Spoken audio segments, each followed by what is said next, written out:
Oui, mbote bandono sont tous besoin libanda bozota la tindeka babitindeka chaîne na bino oyo mesana ko pesa ba diaspora ba information surtout les kakanamboka na biso Congo babito pesa ba information tout art socio culturel politique tout sur art. Mais le lot qui na siège INC to ko beta lo maso etali mboka pona journée à le 16 na le 17 janvier auto sur la pena mona mboka papier kate plutôt ko beta sous maso etali marche à le 21 point de vina bango INC ta ke pas à cadre mo ya parti INC to ko sur la nepe masolo etali mboka. Tout ça déjà na mona mboka a papier kata opa message toujours ko répondre l'invitation la biso kata tindeka mbote mona mboka papier kata. Oui, mbote ndeko stopira. Boni santé na ope santé ya INC. Santé na ngeza malam ya INTP to zaka ko bunda pona mboka. Zaka ko bunda pona mboka le 16 janvier na le 17 janvier mort ya Laurent Désiré Kabila na mort Emery Patrice Lumumba et rappela ko nini mona mboka papier kata. Oui, Mzee Laurent Désiré Kabila na Emery Patrice Lumumba bazali ba héros nationaux o bakufi pona cause juste ya mboka oyo. Bakufi pona ko défendre le peuple congolais. Alors ceux qui rappellent ngai nini parce que toza ko continuer ko sala combat yango, leurs bourreaux n'ont pas compris l'essence ya combat ya ba héros wana. Voilà pourquoi jusque là tozo continuer na ba bourreaux wana oyo baza kolinga ko cracher sur mémoire ya ba héros na biso o bakufi pona mboka ti lelo yo mboka na nozu bosomité. Voilà toza ko continuer ko bonda parce que mboka ezana nokaka na maboko ya ba bourreaux na bango. Mboka ezaka na maboko na ba meto zonga na journée ya lobi mwana mboka papier okata ngana to landaki to monaki quand même le sambolekaki na centenaire to monaki ba 4 bazaki na message oyo pasteur Kofa pesa ki pona yo message na oyo kaki ya ndenge nini. Message oyo pasteur Monseigneur Kofa pesa ki ezali message ya koute pa nzambe parce que ezali serviteur de Dieu. Omoni ke nzambe akoki ko se diviser te akoki ko se contredire te. Les mêmes messages yango apesa ki epa ya bandeko catholique, yango pende même message apesa ki epa ya bandeko ya protestant. Alors eloko nde kamisa inga kotala ke batu oyo ba profanaki église, batu oyo ba sabotaki église, bango wana bakeli susu epa ya na église oyo ba profanaki et message yango erataki bango te, ba rappelaki bango kotala na richesse nyonso oyo nzambe apesi Congo na niveau nini oyo bakomisi mboka kotala na ndenge bango basarichir na laps de temps mais na niveau nini oyo baappauvri peuple congolais barapele pe bango balobi on ne peut se réjouir que là la justice mais bango bazali ko se réjouir na injustice barapele pe bango lisusu ke bozwa ki territoire bo remettre pe territoire et pas ya bakoko na biso ke bino bozwi Congo mobimba bolingi bo remettre Congo ndambu eza malamu te et barapele pe ba voisin oyo baye par rapport à la complicité à bateau bazako sala awa ils ont faibli l'état congolais pour éteindre mboka et profiter et pas à ba voisin ba rappeler bango ba na ba histoire nyoso mokil même étant Allemagne azwaki par éteindre moko ya France bana ba français ba ki ko récupérer yango elingi koloba ke ata régime oyo ya occupation ya ba agresseur ya ba gangster o ba plonger pays na pauvreté ezangi kombo ba sali tout pour ba Rwandais bazo eteni ya Congo ba o ba ko récupérer ngo ba ko zaloba ba congolais. Merci beaucoup mon amour papier kata na répondre toujours na question na biso mais au moins peut-être que notre façon ba comité ko kota l'église ko kabola pe église poto ba ki tendance déjà bon ko pesa monseigneur Marini Bodo position moko boy mais le bo communaux ko komisa sur église protestante au moins peut-être que moi bozo kota pour division na 4 division ata moko ko kota te parce que bato église wana baza ko vivre awa soki ozui ekofo ozui mosengo baza ba congolais esengo nini bango bakomona ke Kabila uti koya azui etenya mboka pesi yango Rwanda parce que baza ba serviteur de Dieu batiki o ezali mabele na bango tant constitution lobi tout congolais na bango pe baza na kati a le devoir de barrer la route à un individu ou groupe d'individus qui confisque le pouvoir ou qui l'utilise à violation de la constitution na kati ya tout congolais wana ekofaza na kati mosengo aza na kati yo kanisi bako sepela ko mona ndenge Kabila ye awa na boti na mbula lelo akomi na ba milliards na ndenge a plonger peuple congolais na pasi bango bako betela ngo maboko te po bandeko na bango nde biso bako sepela ata mokete donc message ba pesi ezali message ko kai na bango parce que ba révolution nyonso mokili et salamaka ko bena bato église même en États-Unis les lopo ba noir ba zo bosomi et les gars qui obéissent à bato église Martin Luther King azalaki pasteur ato ki na Afrique du Sud ezalaki kaka pa bato église bato ana ba église bande ko na bango de biso moto congolais tamo côté akoki ko beta maboko kotala lolenge régime ya occupation oyo et du pays en otage. À part ça baza ko zosusu eteni ya mboka bapesa bandeko ya Rwanda mutu congolais nyoso za na makilo nga na za nango akoki ko sepela ta mokete. Mais moi namoka papier okata ko mo pesa comme CP ba pasteur papier ko pesa ba position moko boto mo ba pasteur so le ka TV azo déclarer que non eloko ba osana ba luka ba pelisa moto na mboka ba sango na église protestante. Oza ko loba mugalu.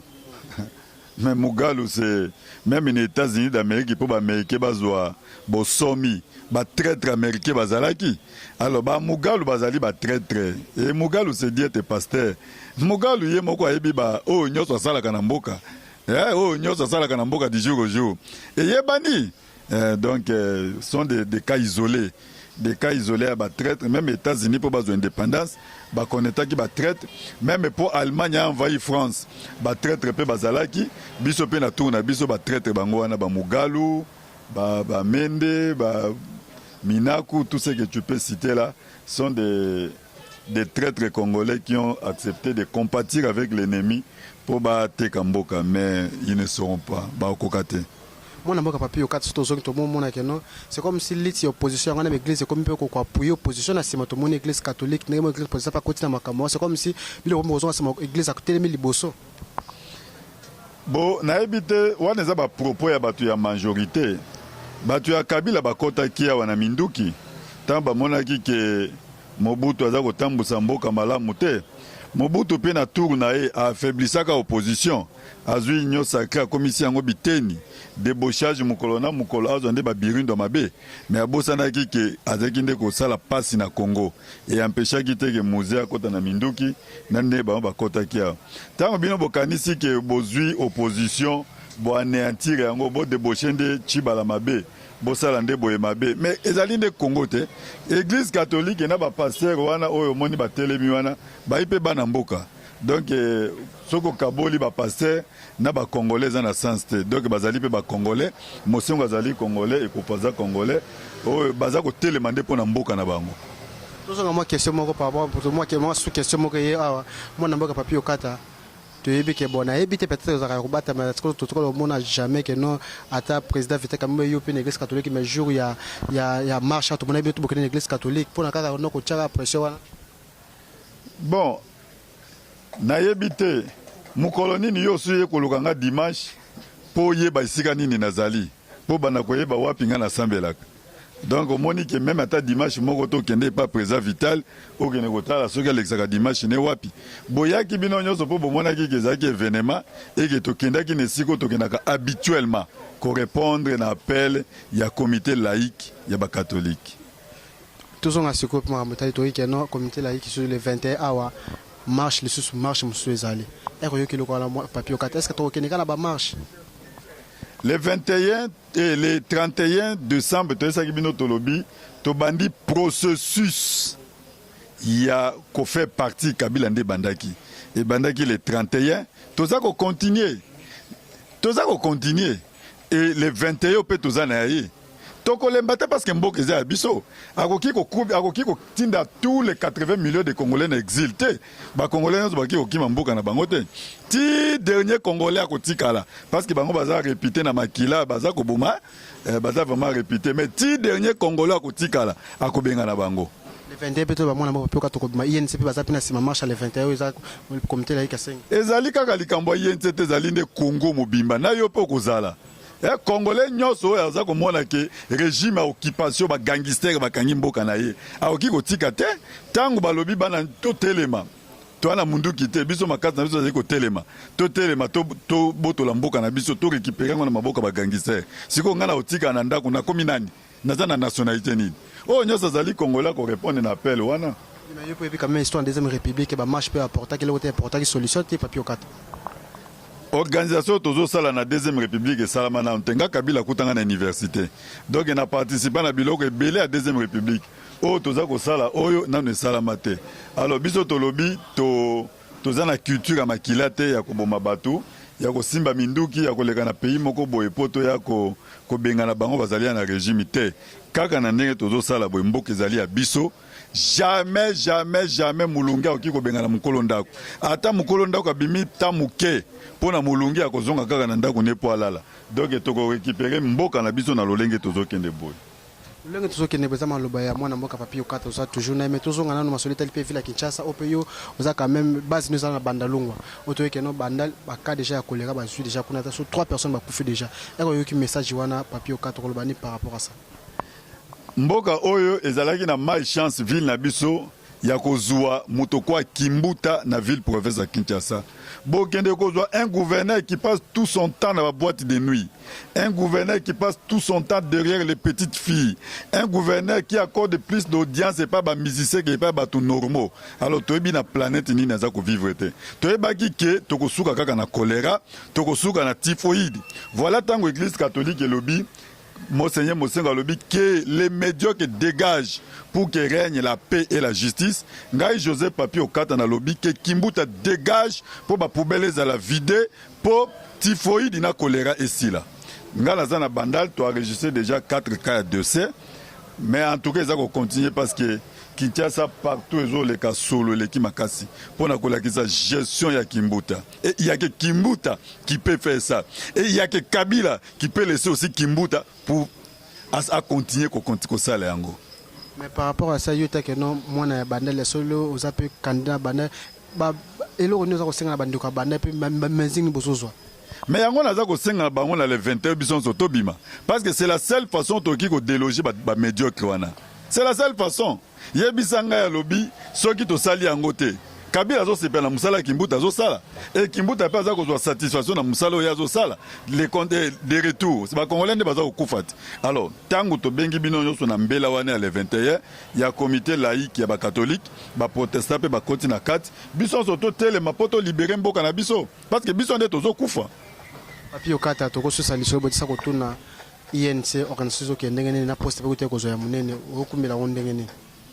INC est outil qu'on restructuré parti na ndenge bomoni wana bokoti ya bokuti même ba travaux donc na ndenge ba bureau tozo sala nyonso en tout cas INC est koti na option oyo bandeko na biso ya catholique bazui ya ko libérer peuple tokoki koteka poso ya léopard te nanu tobomi léopard te voilà bitumba toza nango ya sikoyo ya ba gangster o bazana ba confisquer mboka bazui mboka ba plonger yango na pauvreté o ezangi kombo tala ba typhoïde komi par-ci par-là toki ko croiser maboko te yango wana INC dans son ensemble toza ensemble na église catholique pour to bouter ba occupant oyo ba ngune ya mboka to bouter bango dehors.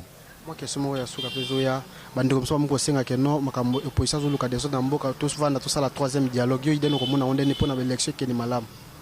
Mais opposition za ko luka deso na mboka tango Kabila mandat de Sili depuis le 19 septembre 2016 a organisé élection te deso de l'élection ezali.